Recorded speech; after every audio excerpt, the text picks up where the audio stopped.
What is Giving Hearts Day? Let's just start at the beginning, Ooh. right? What isn't Giving Hearts Day?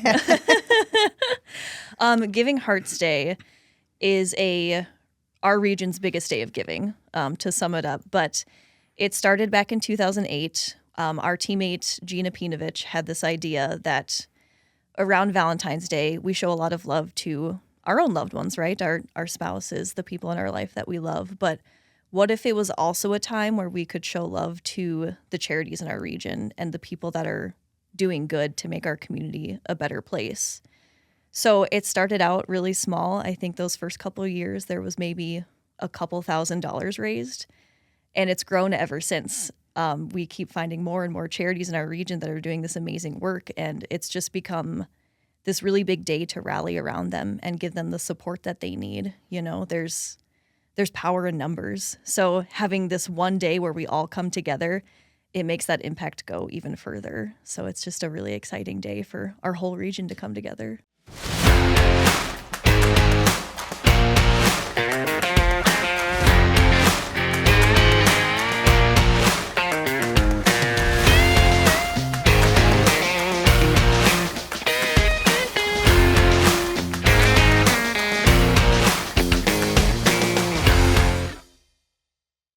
All right. All right. Welcome to episode 3 of In Our Wheelhouse. Ooh. And today we have Riley. Riley, I just introduced you, but introduce yourself. Yes. What do you do? Where do you work? My name is Riley Boese. I work at Dakota Medical Foundation, where we host Giving Hearts Day. So I help out a lot with the back end operations of Giving Hearts Day and working with our charities and things like that. So That's wonderful. yeah. What do you enjoy the most about the role that you're in? I love that there's something new every day, especially with the charities. There's so much that they do that we don't even realize.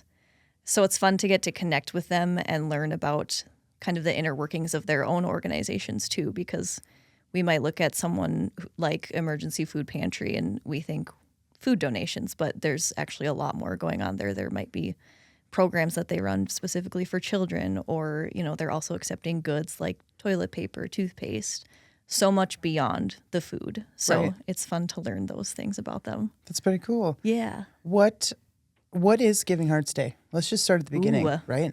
What isn't Giving Hearts Day?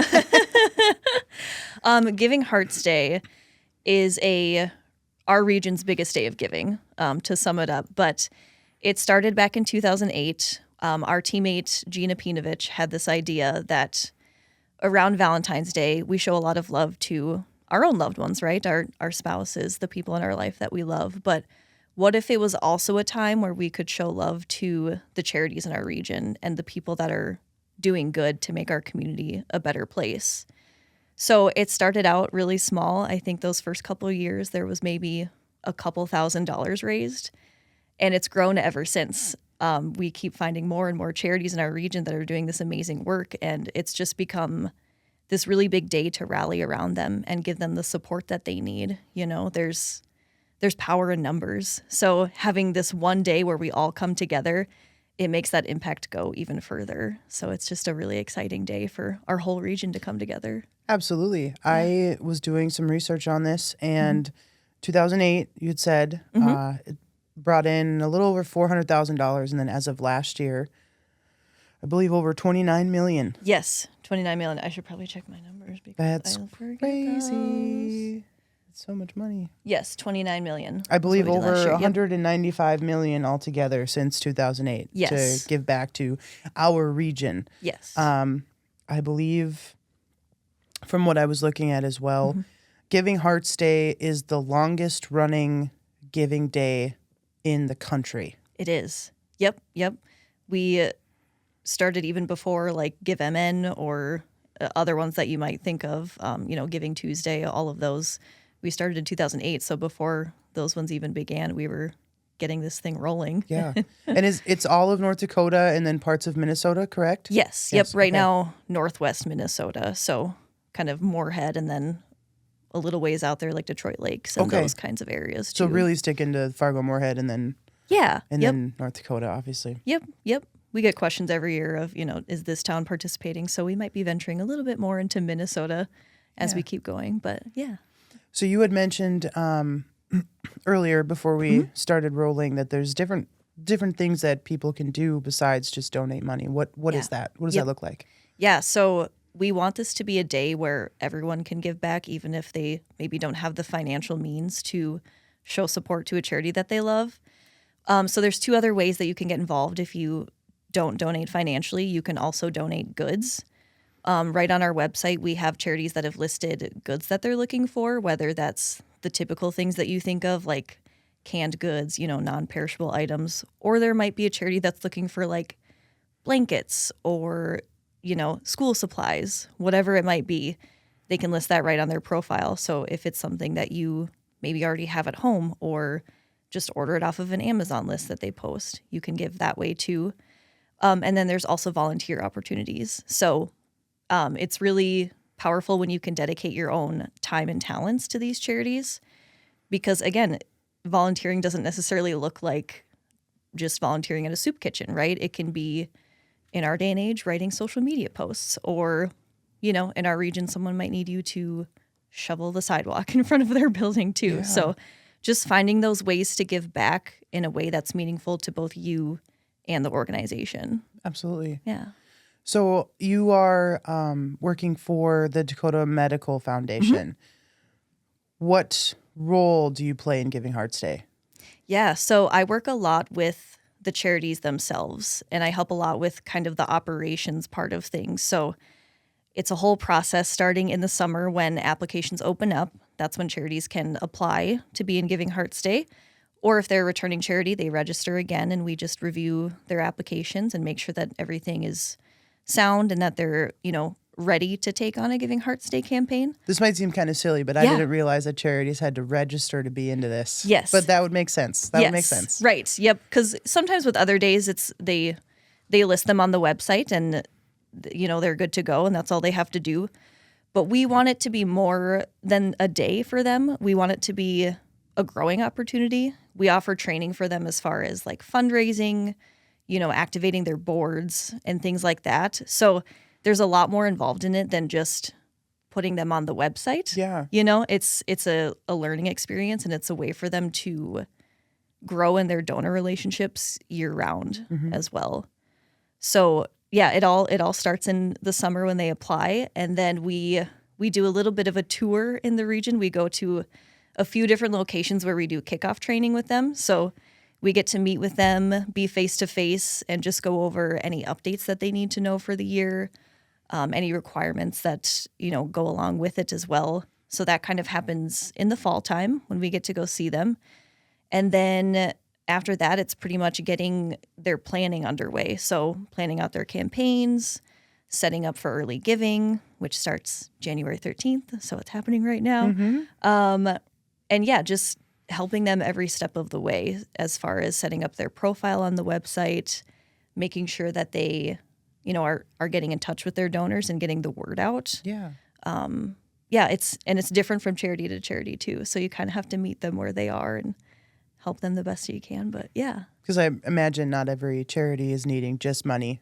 Right. Like whether it's physical items or people or. Yeah. Sometimes they just need helping hands as well. And, for some charities, Giving Hearts Day is just another campaign that they do. Yeah. But for other ones, this is their biggest giving opportunity of the year. And a lot of their annual budget rests on this day and what they raise for it. So it's a whole spectrum of, charity sizes and needs too. Yeah.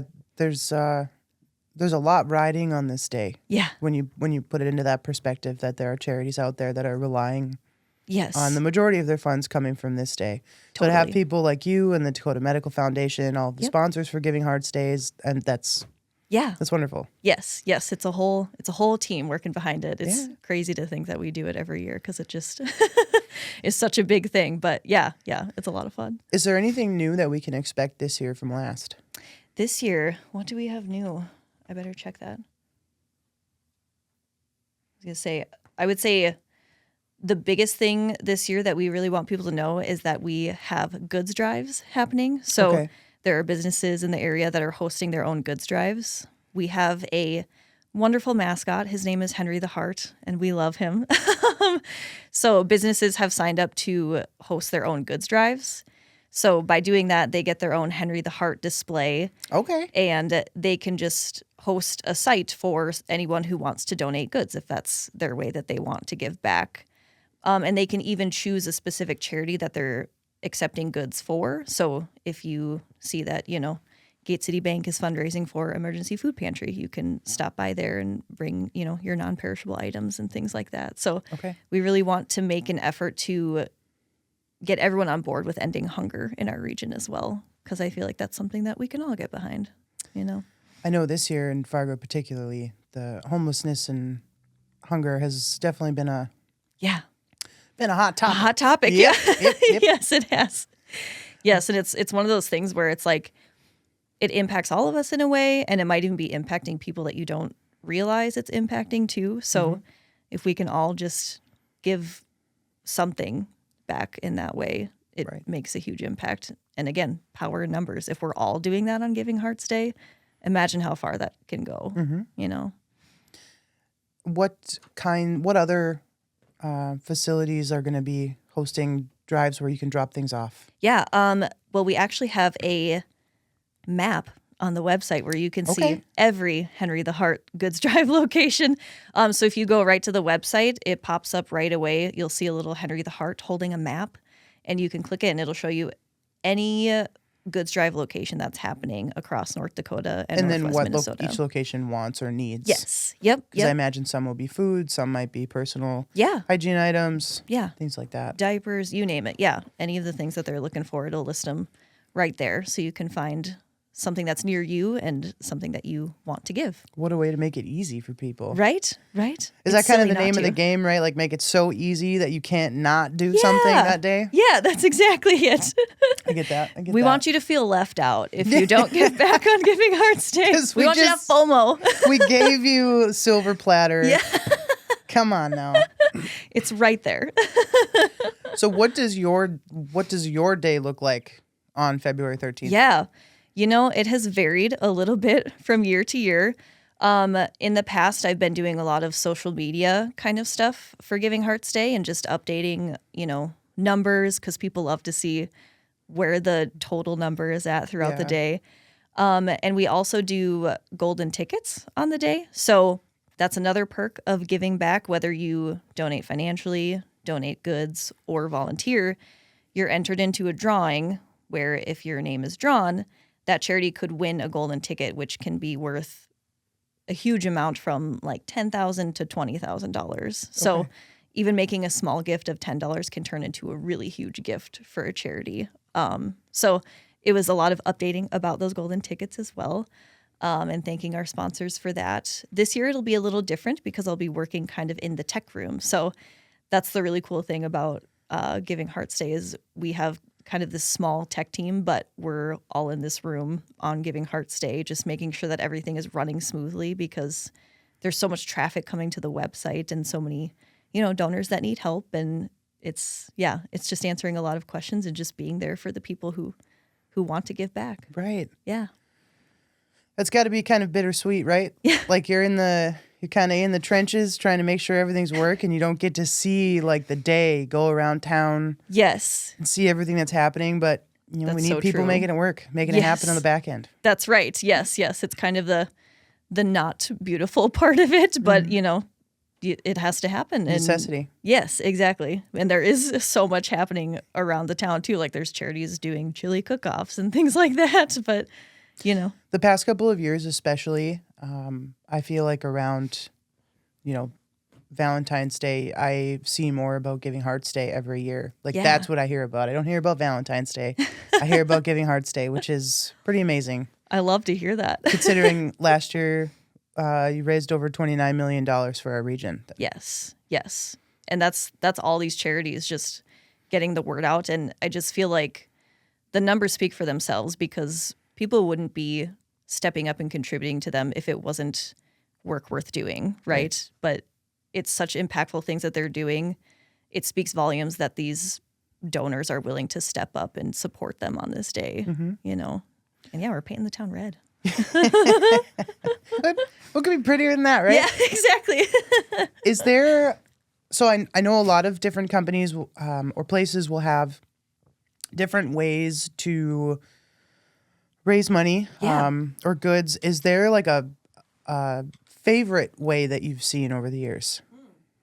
Yeah, that's the cool part too about businesses that want to get involved is we want them to give back in the way that works for them and not necessarily have to follow stipulations of, this is what qualifies you as a Giving Hearts business, but letting them kind of embrace the creativity of the day.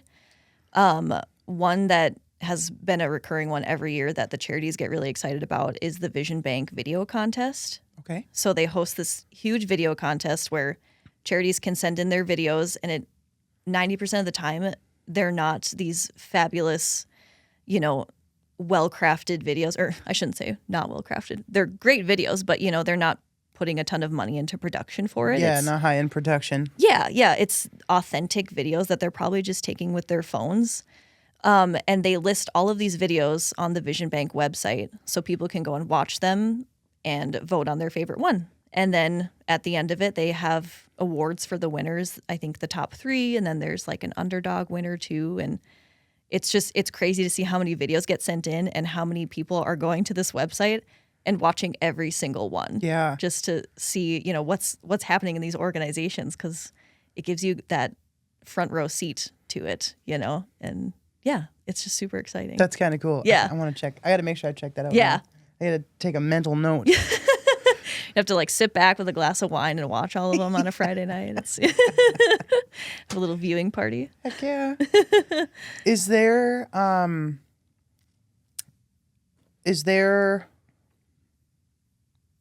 do I want to phrase this? In the last episode that we did with Travis Christopher, we talked about donating philanthropy. Sure. How things just start as a simple idea and you just got to do it. Yeah. And he also talked about the importance of letting people know how what they have done has impacted others. So do you ever get to see the fruits of that other than just we were able to raise this much money or get this many pounds of food or get this many volunteers? Do you get to see specific actions? Ooh, that's a good one. Yeah, I would say it's really cool to hear the difference that it makes for the operations of a charity. Because a lot of times what you hear from the charities is, because of you, we were able to serve this many meals to this many people, or, however they like to illustrate their work. But a lot of times what we get to hear is how it helped them to, they got to start construction on a new building, and what that's going to lead to is going to impact so many more lives. You kind of see them going along the stepping stones of where they want to get to with their really big dreams, because they have these dreams that to other people seem crazy, or they're like, why are you going after that? You're a nonprofit. And it just seems insane, but to them, it just makes sense. And so it's really cool to see when they reach those checkpoints to it, and just to know that it's because of how generous our region is that they get to do that and make that difference that's fulfilling to them. Travis had also mentioned that, I believe it was last year, if I remember correctly, the amount of households that donated was under 50%.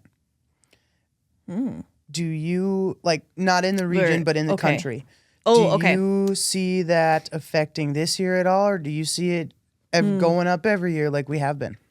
That's a tricky one, too, because it was really interesting. My first Giving Hearts Day I ever did was right after COVID.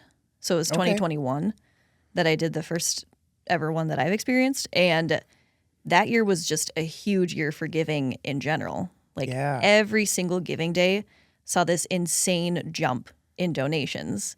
And we saw that too. And fortunately for us, it's continued to climb every single year. Yeah. And it's hard to know if it's the same people coming back and just donating more because they're so excited about the day, or if we're recruiting that many more people each time too. This year, one of our big goals is to have 75,000 people step up, whether that's to donate money, volunteer, or donate goods, because again, power in numbers. And that's the best way that we can tangibly know that we have this huge backing to this day. You know what I mean? Because it changes, however many donors there are in the county even. It varies every year, and it's so hard to keep track of it consistently. But if we can get 75,000 people to step up and just find one cause to get behind, that speaks volumes to what we can do. Yeah. That's a good goal. Yeah. How many did we have last year? How many did we have last year? 40,000. Okay. 40,851. So that's a good jump. Yeah. I think we can do it. I think we can. Yeah. That's why everybody who donates, you got to find a friend and have them donate as well. Or volunteer or give goods, whatever it is. Yeah. Anything. Just one thing. Let's see here. I had a question on the tip of my tongue. Yeah, that's okay. Why do you enjoy working in the role and within Giving Hearts Day? Ooh. That's so hard to sum up. If it's a long-winded 20-minute answer, we got time. Kick back, grab some popcorn. For me, before I even started working at DMF, the extent of my knowledge about Giving Hearts Day was what I knew from working at the YMCA. I worked there 2-3 years while I was going to college. And I just knew it as this thing that happened in February, and I didn't totally understand what it meant for like all the charities in the region. I kind of just thought it was something that the YMCA did on their own, just like a fun giving campaign for when we're in the dead of winter and everyone's sad about it. So that was as much as I knew. And then to come to DMF and learn more about everything that was behind that big day and what it meant for each charity really, it totally impacted the way that I looked at just the YMCA alone, because that was where I made friends. And it's what taught me a lot of life skills that I now use in my job just by working at the pool at the Y. So to me, it was like, wow, this place that has such a special place in my heart, I can give to on this day and show everyone what it means to me by doing that. So it was seeing a place that I had this personal connection to and seeing it being uplifted just by this whole community for one day that really showed me the power behind it, really. Yeah, it's good to kind of piggyback off of something that you knew at the YMCA. Okay, how do I make this bigger? How do I get involved in making this something bigger? Yes, yep, because I feel like we all have that with a charity, even if we don't necessarily know it, I think. Like, it was weird to me to learn that the Red River Zoo was a nonprofit, Like, that didn't click for me at first. Okay. I guess I just assumed it's a zoo. They make money, but... I had no idea either. See? Boom. Crazy. Mind blown. So it's like, what are the other places that we maybe frequent or depend on that we don't even realize are like supporting us in that way? Do you have any more examples of that? Ooh. That's a good question. Because there's over, 600 charities on the list this year? 625. Yeah. And 50 of them are new ones, I believe. Just filter through those really quickly and let us know which ones are no nonprofit problem. that we would have never guessed. That shouldn't take too long. Trying to think, what are there's other ones that feel like you would think of them as businesses, but they're really nonprofits. And what would they be? I can't think of them at the moment. That's all right. That's when my mind goes blank. But we can circle back to it. Yeah. I'll think of it at 2 a.m. tonight, actually. Right. Man, I should have said that. That happens to me all the time. All the time. Every time. So the Dakota Medical Foundation also works with the Impact Foundation and the Alex Stern Family Foundation. Yes. Can you tell me a little bit about those two? Sure. So, Giving Hearts Day is co-hosted by all three organizations. So we have Dakota Medical Foundation, and then Impact Foundation is kind of like our sister foundation, and that's where a lot of the training comes from for these charities. So any of the fundraising training that they go through, or if they get, coaching from one of our consultants, that all comes from Impact Foundation, which is all about helping these charities to dream the boldest that they can and not go out into the world feeling like there's only so much money out there and we have to grab hold of it before somebody else does. Yeah. So really changing that mindset for them. So that is kind of where Impact Foundation comes in. And then Alex Stern Family Foundation has just been a great partner for us as well. They're just helping with a lot of the funds for the day, like those golden tickets. A lot of the money that goes into just running the day itself. We get a lot of help from Alex Stern for that as well. So it's a shared effort between the three of us. Is there anyone from those other two foundations that are in that tech room with you the day of, or is that? So I guess we're mostly Dakota Medical Foundation. Impact Foundation is technically all the same team members. Okay. It depends on what you're working on at DMF and which of the buckets you fall into, kind Makes of. sense. But for the most part, DMF is kind of the master umbrella, and then Impact falls under that. And then we also have Alex Stern kind of on the side helping out too. So yeah. When did all three of those kind of combine to be one big superpower of Giving Hearts Day? Superpower. I don't know when that kind of began, because it's been that way ever since I started at Okay. DMF. So as far as I know, I think they've kind of been a part of it from the beginning, except Impact Foundation, I shouldn't say. So with the first couple Giving Hearts Days, it was all DMF.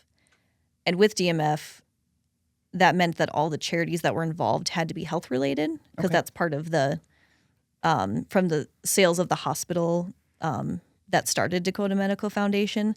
It was part of that agreement that said any work that we do going forward has to be with the goal of just improving health and quality of life in our region. So it limited the charities that we could have at that point. But then there were other charities that still wanted to get involved in the day that weren't necessarily health related. So that was kind of where Impact Foundation blossomed to help these charities kind of find their own way in fundraising so that they could still be part of the day and not necessarily have to have that health related qualification, but still be able to learn these skills because they are impacting the community in their own ways too. Yeah. So that's, DMF and Impact kind of go hand in hand. And then I'm not entirely sure where Alex Stern came in. I don't know the history on that one, but yeah. That's all right. Yeah. You had mentioned a few times that there's fundraising training. Yeah. Or having charities feel like they have support. What does that mean? What does that look like? Yes. So the thinking behind it, we're really guided by the saying, I don't want to screw it up, so I have to make sure I phrase it right in my head. If you teach a man to fish, you feed him for a lifetime, right? So that's the idea behind the fundraising training is we're not just connecting you with the right people so that you have money for a little bit amount of time. It's how can you really hone the art of fundraising so that you have these relationships with people that are in it for the long run with you. Yeah. So we usually have them think of it in three different ways. So there's recruit, retain, and reach. So there's essentially three different groups of people that you kind of want to master the way that you talk to them. Recruit is how you're talking to new people who maybe have no idea what your organization does. What is it that you can tell them to kind of invite them in, not necessarily have them be a lifetime person at that point, but just kind of pique their interest, right? So that's recruiting. Retaining is how do we keep those people around, right? The people that have shown time and time again that they're here to support you, and what is it that you can do to make them know what it means to have them as part of the mission, we tell them that it's not necessarily an ask, it's an invitation, right? You're not just connecting with them so that you can check something off the list. It's inviting them to be part of something bigger. And then you have reach, which is where you're connecting with major donors. And these are the ones that you depend on for major gifts, which those vary in range depending on the size of your charity. A major gift might be $1,000 for one charity. It might be $20,000 for a different charity. But who are the donors that they can connect with that are willing to step up in that way for them? And again, not just ask them out to coffee so that they can ask for money, but instead connect with them and get to know them, right? So what are some of the, if you know, what are some of the teachings for that? Or like, do you have an example of one of them, recruiting? Sure. I would say I tend to think of it as you're speaking through different channels for each one is kind of how I've had myself understand it. So like for recruiting, I think of it as more like your social media. Like how are people maybe going to stumble upon your organization? If they, hear about it from a friend, how are they going to get to know more about you? So it's more so, what are those things that people can find to readily understand what it is that you do? With reaching, it's more about what's your constant communication with your pool of donors. Are you sending newsletters? Are you, inviting them to events that they can come to show more support for you? Are you asking them to get involved in ways beyond financial giving, if it's volunteering or donating goods? And yeah, with reaching, it is a little bit more of an art where it is about relationship building and finding ways to connect with them that aren't just, hey, you're a help to my mission, but I genuinely care about you and you're important to us. So how can we continue this relationship that's mutually beneficial for both of us, because you get fulfillment out of helping us and then we're able to help more people or whoever we're serving. Absolutely. Yeah. Insightful. Thank you. You flatter me. I kind of want to go back to the social media that you had done. How long did you do that for? A couple of years? 2 or 3, I think. Yeah. Yep. So I handled like our main Giving Hearts Day accounts and just kind of getting updates out there. And then we have a separate page for just our charities. So that's more about like giving updates to them about, deadlines and things that they need to do. So I've kind of seen it from a couple different lenses. That's kind of cool. Way. Yeah. Getting to see all views. Yes, because you're talking to like all these community members in one, and then the other one you're talking to the charities that are trying to craft their own messages and potentially social media campaigns too. So I got a brain buster for you. Oh, all right. How important is social media to Giving Hearts Day? Ooh. To Giving Hearts Day or to like each charity that participates?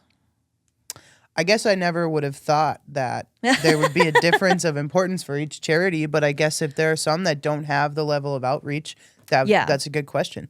Because it's like there are some charities who want to really master the art of social media, but it's not necessarily where I would recommend that they put those efforts either, because depending on who their audience is, it's not exactly the right choice. Right. Their audience might not be big on social media, or it could be an area of social media that they weren't even trying to. Exactly. Yeah. They might just be on like the wrong platform. Yeah. In that case, it's so meticulous. I feel like depending on who they're serving, who they're talking to. I would say as a whole for Giving Hearts Day, very important. Yeah. Just because it's where the people are, and we have a lot of Facebook fans. Facebook is kind of our go-to platform. Yeah. We've had to kind of go through the same process ourselves of should we be on all the platforms and doing all the things, but it doesn't always work out that way, where you might think if we try doing a little bit more on X. I don't like calling it X. I want to call it Twitter. But if there's not people on there, then it's, not necessarily worth the time that you're putting into it. I'm glad you said that because Sam and I went to an advertising seminar earlier this week. Ooh, with, tell me was more. it Eric Hansen? Was that his name? Yep. He's from the cities, so metro area. But he was talking about some social platforms that are going to be, he sees as being more up and coming. Sure. But he had also mentioned, focus on what is working for you guys. Like what's working for you. Don't necessarily try to blast all of them. So there's a lot of reoccurring themes I'm finding. And the more that I'm networking and talking to people about social media, especially. Oh, totally. LinkedIn, from what he had said, is going to have a huge blast this year. Now, he is from the metro area. Yeah, it's a different world. Yeah, right. See, that's exactly what I was thinking. Yeah. So all of OK Tires, I shouldn't say all of them, but a good majority of them are in more of the like rural communities, right? Right. So the way that he was talking was, it was from like a big company standpoint. Yeah. You know? Totally. And I was just sitting there thinking, like, this is really great stuff that we're listening to, and this was worth my while. But at the same time, like, rural communities, like, I'm not negating them by any means. Oh, totally. I just mean that, like, that you're talking about Fortune 500 companies and how social media is getting used in those aspects and not. Right. We have a store in towns that have a few thousand people, and the store itself has like 5 people working there. Like I just don't see that doesn't quite translate. Yeah, I don't think, or it doesn't feel applicable in that situation. I feel like Facebook is a huge one for ours, like your guys's. Yep. But I'm definitely curious to start looking more into LinkedIn. Oh, you are gonna try it. I'm gonna try. I haven't updated my LinkedIn profile in like what did I say, 7 years since I started working at OK Tire, and Sam yelled at me and said, get it updated. People are looking. They're seeing that stuff, So these golden tickets, kind of want to touch base on those again. Is that like somebody came up with like a Willy Wonka idea one day? They were like, hey, golden tickets. Let's get some Oompa Loompas out there. Handing them out. It's so funny that you bring that up. Because actually, the first year we ever did them was probably my second Giving Hearts Day that I'd ever been part of. And we were doing it in addition to the sweepstakes that we had going on, because a lot of these businesses had donated prizes, like there was a truck, there was like a hotel stay, things like that. But then we also threw in these golden tickets so that more money could go back to the charities. And now that entire sweepstakes is just golden tickets. So like it's all going back to the organizations. And that first year anyways, we were really excited to be calling them golden tickets. And we did have a Willy Wonka character giving them out. And it was me. So we actually changed the name slightly to be Gingy Wonka to really embrace my red hair and freckles. And that way we wouldn't have to buy any rights, I think. Yeah, like copyright infringements or whatever. Not that anyone would care. So yes, we have toyed around with the Willy Wonka aspect of it, but ever since we haven't had the character come back. But maybe this year, maybe next year, who knows? Yeah, who knows? I mean, was it a hit? It was for me. I had a ton of fun. But you don't get to be out in the open anymore. Now I you're know. just in some stuffy server Here I have room. to grow in my skills and whatever. So silly. So those tickets, they are sponsored by like major sponsors or just the Alex Stern Foundation, or? It's a variety. Okay. We have quite a few. Yeah, so there's some Alex Stern ones. I don't know the entire spread of who has, contributed what, but it's usually businesses in the area that sponsor them. And then there's a couple DMF sponsored ones too. Yeah. So it's kind of a mix. Yeah. What's the reaction like to those charities that once they find out they get one of those? Oh my gosh. It's so fun to see. Yeah. Usually if it's a bigger one, we will do a live TV spot with them, and we like to make it a surprise. So in the past, I've had the fun role of calling the charity who won it without telling them and just saying, hey, we had someone fall through for an interview. Could you come in here and, bring your whole team while you're at it for no apparent reason.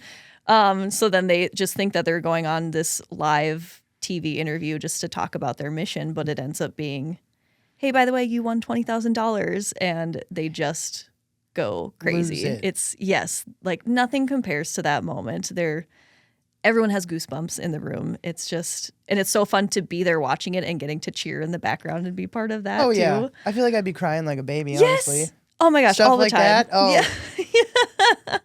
Get me on the floor. Gone. Mm-hmm. Yeah. What is there like a charity that really, really tugs on your heartstrings? Oh my gosh. How dare you ask that question? I know. It's so hard. There's 625. Yeah. Okay. If I could name them all, I'm going to memorize them some year. It doesn't necessarily, okay, so to keep it fair, keep it nice, it won't be like what's your favorite, but what has like a deep meaning for you. Ooh. You know what I mean? Ooh. Like really affects you.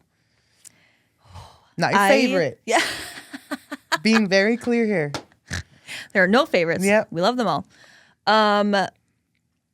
The one that comes to mind when you say that is Furniture Mission of the Red River Valley. Are you familiar with them? There's one, is it similar to Down Home? Or is it the same thing? Kind of. Okay. That's actually a good thought because they do kind of, they go hand in hand. Okay. And I think they might even partner eventually down the line, I'm sure, because Down Home is about furnishing like new homes for people that are maybe coming out of homelessness or, recovery or whatever it is, and just getting back on their feet. Yeah. So Furniture Mission is very similar, where it's essentially they have a warehouse where all of this furniture is kept, and they can have clients come to them, which come from a lot of other different charities too that they're like partners with. So again, if they're coming out of homelessness or, formerly incarcerated, whatever the situation is, they can come to this warehouse and they can choose their furniture for free, and they get to put it in their new home where they're kind of getting their new beginning. Yeah. And I think that's their tagline even. It's furnishing new beginnings. Yeah. And it's so, fortunately I haven't experienced that myself, which I'm grateful for, but it's just one of those things that no matter what part of life you're in, you just never think to have to worry about something like that. And it didn't really click for me until I actually ended up donating some furniture to Furniture Mission. And I had my sister helping me move. I hope she's okay with me sharing this, but she didn't know anything about the mission, and it was crazy to see it click with her because she at one point had, she had moved away from a relationship and was kind of getting a new start herself. And she happened to find this apartment in our hometown that was fortunately available. And the person who lived there before just left all of their furniture, not intending like, oh, this is going to a person who needs it. They just kind of left it behind. But to her, it was like, that was one less thing that I had to worry about getting in that situation. She had so much other things to worry about, getting a new job and just a new start on life. And it just was one less thing, and that's what they're doing for families in our area that we don't even realize need it, Yeah, one less thing. And not having furniture is a huge deal, and getting it's a huge deal because you got to find it, and then you got to find a way to transport it, and then you got to find someone to help you move it if you can't move it by yourself. So not having it is actually a pretty big, can be a pretty big detriment. It totally is. It's not just like, oh, I need food, so I have to go get groceries. You can usually transport those pretty easily, but furniture in itself is so expensive, especially if you want it to last, and then being able to get it to where you need it. Is another task. And they have their own moving trucks too. So they will, I even one night looked out my apartment window and I saw one of their trucks like unloading for another person who lived in my building. And I was like, oh my gosh, that's amazing. They do the work for you. Yeah. Go down, say hi. Yes, exactly. Yeah. It's like 7 at night, not normal work hours whatsoever, but they're doing it. I imagine volunteers can't really necessarily do it during That's work true hours. too. Yeah. Yep. But, that's when the people need it too. Right. They don't have a set timeline, When the need happens, it happens. Yeah. So out of the 625, are there charities on there that you wouldn't expect to be on there? Unexpected charities. Not necessarily in a bad way, but just like I didn't even know that was a charitable thing. Right. We last year called it the Year of the Horse because we had a surprising amount of new charities that were related to like equine therapy. Yeah. And that one there's always not a lot of surprises that me. around, right? Surprisingly. Yeah. Or I guess I didn't realize what the benefits are of it. And I got to know the director of Bison Strides, which is like the equine therapy program of NDSU. So they have, students that come and help with this program, and they have like these mini horses. They're so precious. Sometimes they bring them to our building on Giving Hearts Day, and they're wonderful.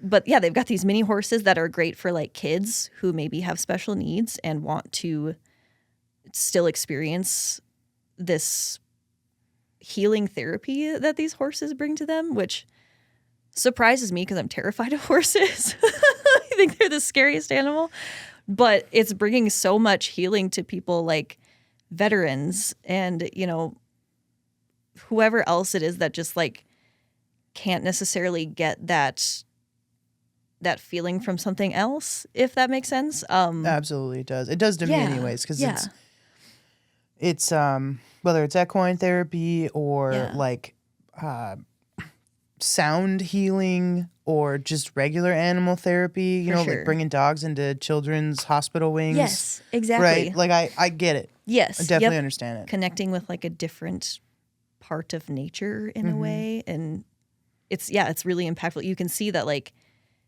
it makes these kids more confident. It gives veterans something to be social with, go and meet with their friends and hang out with the horses. Okay, we're back.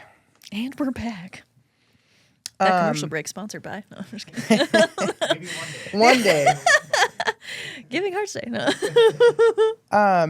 So we can talk about what OK Tire is doing this year. We are actually partnering with one of the 625. Love it. Only one, but we'll get up there. Yeah.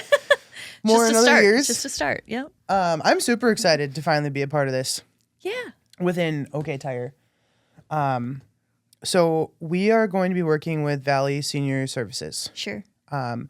We provide Meals on Wheels with them already. Oh, how We've been doing fitting. that for a couple of years now.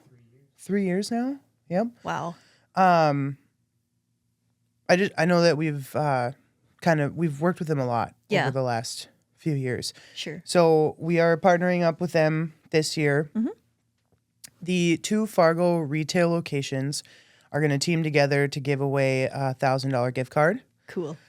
So customers, there's 2. I'm saying this wrong. So people can enter in to win the $1,000 gift card. They have to go into the stores though, because there's a way we found out we have to do it so that it's we don't get in trouble. Yep. Fair.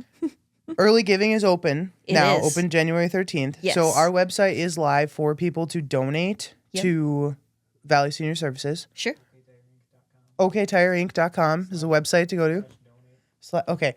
OKTireInc.com/donate is where people can go to. Right now, it's live to donate. You do not need to donate to enter. Anyone can enter in for the $1,000 gift card, but you do need to come into the 2 retail stores. So the one here on Main Avenue is 2224 Main Avenue, Fargo, North Dakota, but close to downtown. Yep.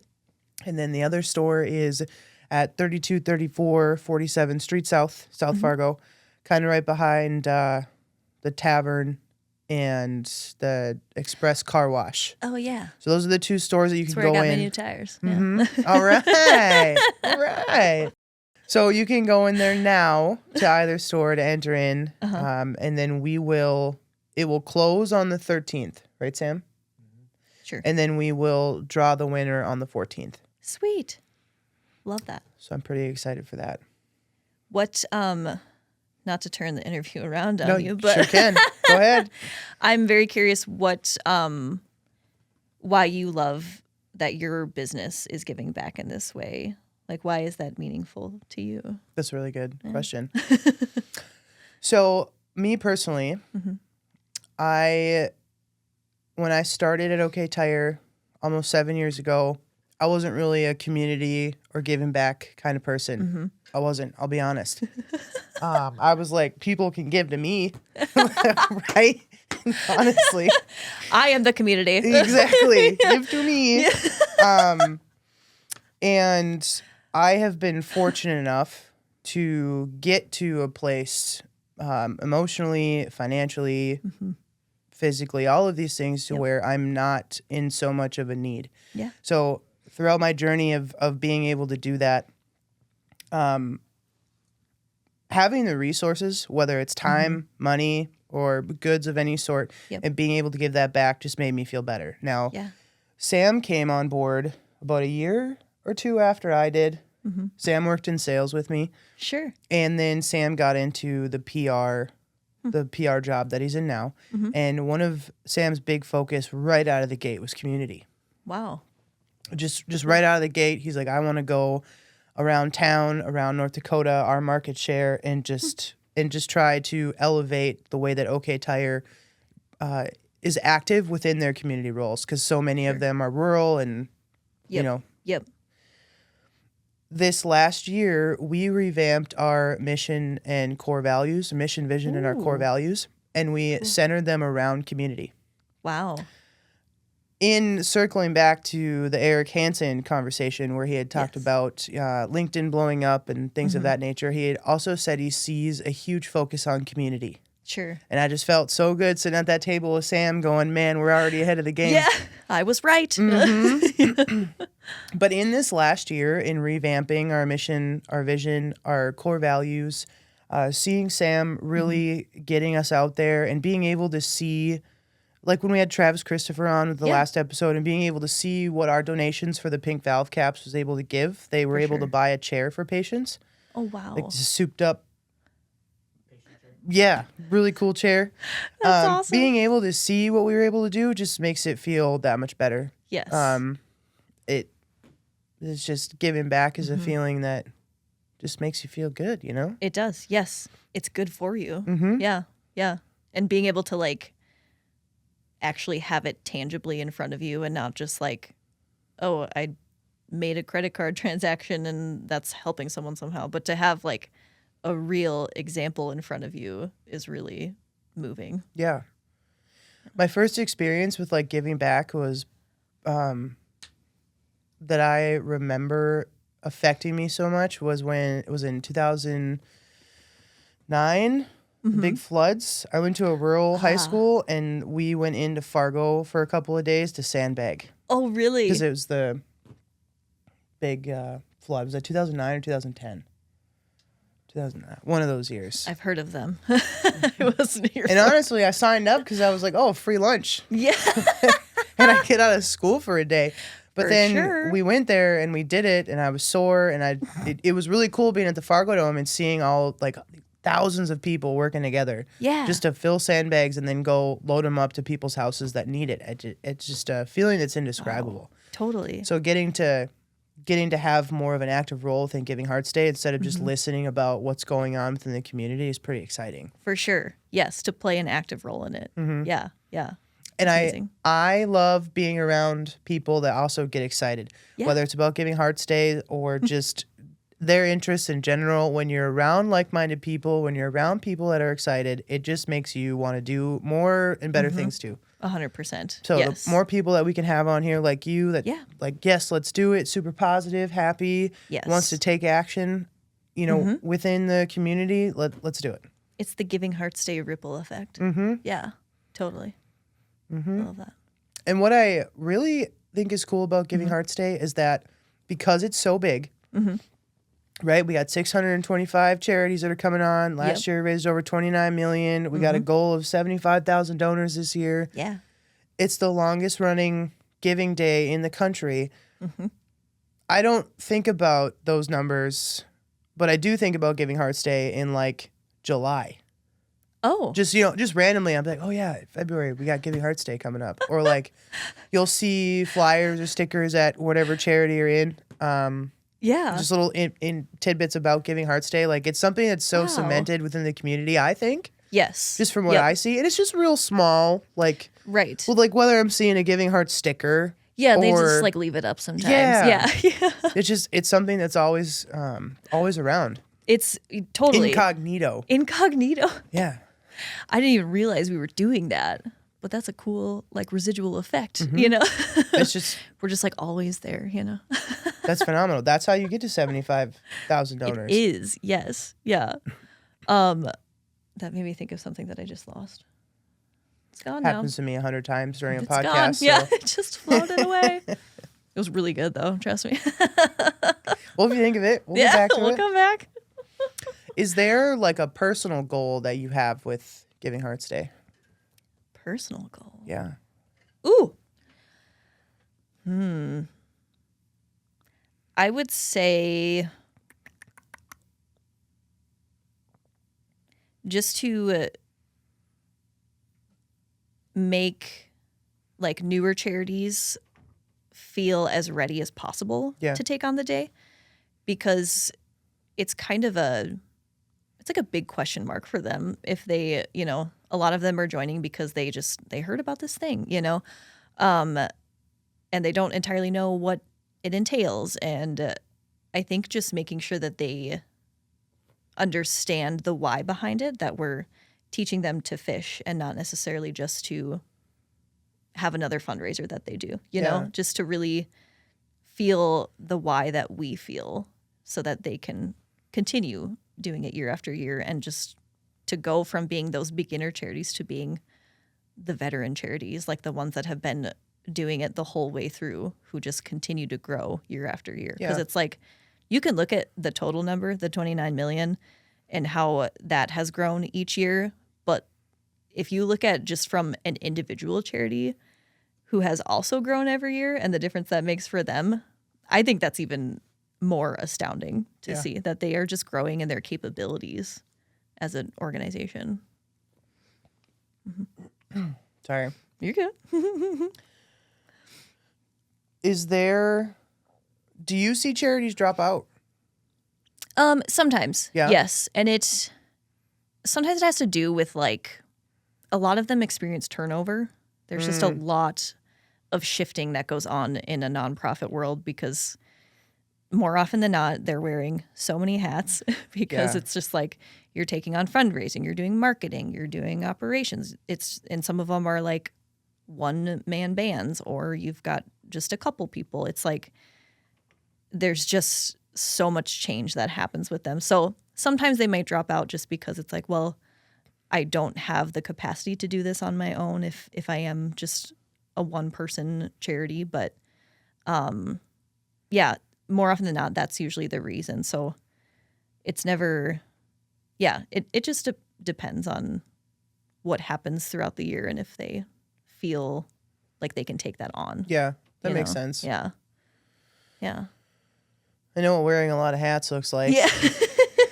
I can only imagine those phone calls. I know. Oh my gosh, yeah. Do you, man, I am struggling today. Like, I have these questions in my head. I know, where do they go? Poof. Why are they gone? They go into the lights. Yeah, I think that's they what's do. happening. It's mesmerizing, honestly. Yeah, right? I just want to stare at this, like... Sorry. Gonna leave your Does it matter that I'm blind? prone to seizures? No, I'm just kidding. Jeez, yeah. What are you doing in here? I'm trying to remember. Staring at it? Oh, okay. I was gonna ask. Yeah. The donation portion of it, is it, if people just want to donate money, they go to the website and then they pick a charity they want to donate to, or do they just donate to a fund that gets divvied out to all the charities? Oh, that's a good question. Yeah. They go to the website and they essentially kind of shop through all of the 625 charities that are listed on there. And the beauty of it is you can even like filter based on if you wanted to just see the charities that were in the town that you're in.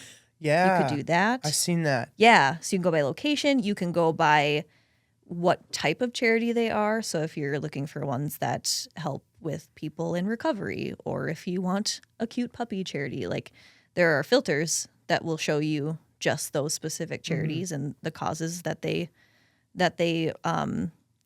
you'd be funding. And then you can also filter based on how you want to give back. So the 3 ways that I referred to, the volunteering, giving goods, donating money, granted, all of them you can donate money to. So that would just show you all the charities. But if you wanted a specific volunteer opportunity, maybe for you and your whole family, you could filter based on that if they have options like that. And it's kind of like they give you essentially like a job description for those volunteer roles. Some of them are very general and just say, hey, if you're willing to help, put your name down and we'll reach out when we need you. Or it's like, hey, we need people to serve food at this fundraiser that we have coming up. And you can put your name in for that too. So Okay. it's kind of like, it's like fun generosity shopping. Yeah. Yeah. I was wondering how that worked with the volunteer thing. Like, Yeah. is it like a specific time frame that you need to donate or that you need to volunteer for? Or? Right. So to be counted as a giving heart, or, you know, because we're aiming for 75,000, if you wanted to be counted through volunteering, you wouldn't necessarily have to volunteer like on Giving Hearts Day. You would just need to pledge to volunteer with one of those volunteer roles that are listed on the website. So there's really no timeline. That kind of depends on the charity and what they're looking for, because we didn't want to limit them in when they need help, you know? So if they need help 6 months from now, but you pledge during early giving and say that you're going to help them, then you would count as a giving heart in that way. Goes back to making it so easy that you can't not. Right. So then how does that work for counting if someone's donating goods, like whether it's food or diapers, clothing? So we actually have a form on the website. So right now you go to givingheartsday.org and it pulls up with 3 different options for you. So the first is donating money. So if you click that button, it just shoots you down to where you can see all the charities and you can scroll through and find one to donate to. And then there's donate goods. So if you click that button, that's where you fill out a form saying, here's my name, here's who I donated to. And that way, that's our way of recording, you know, and knowing how people have donated, since it's kind of hard to track if you just dropped off goods at Gate City Bank or something like that. So that's our way of reporting for those. And then volunteer has a similar form that just says what your name is and who you would like to volunteer with, and basically committing that you're going to do that. Gotcha. Yeah. I've been, I travel a lot for my job. Sure. So I started like a year ago. Ooh. Not a year ago. A while ago, not a year. Taking the personal items like the shampoo and conditioner that they give with you. And I'm like, I'm going to save up a bunch of these and then I'm going to donate them, because I know a lot of places ask for the personal sized hygiene items. I didn't know that. So I have a bunch of that. Wow. So now I'm going to go to the website. Yeah, you are. And I'm going to find a donating site and to the ones that are specifically asking for that. And then I'm going to drop them off. Look at that. We have a giving heart right here. Right here. Right here. In this room. I love that. I'm like wondering how big your stash is. Like, is it taking up a lot of room? It's a couple gallon bags, like Ziploc bags, honestly.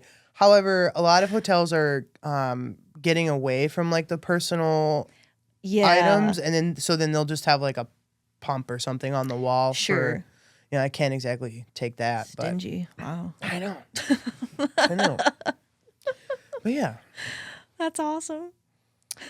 What else do we got? What else do we got, Sam? What else we got? I feel like we touched on quite a bit. We did good. How quickly does that money get dispersed to all of the charities? It happens right away. Oh, like instant. Yes. Yep. Okay. So that's different than what we've done in the past. We've come a long way with our technology. So in like the first couple of years that I was part of it, this time frame was referred to as scheduled giving. Right now we call it early giving, but back then it was scheduled giving because what would happen is you would go to the website, find a charity, and you could basically donate but not donate quite yet. So you were saying, you'd put in your payment information and whatnot, and it would basically all just kind of sit there until the day of Giving Hearts Day. All of it would go through at once. So that one was a little bit of a longer process, and it also meant that the day before Giving Hearts Day, our website had to go down, which was not super convenient.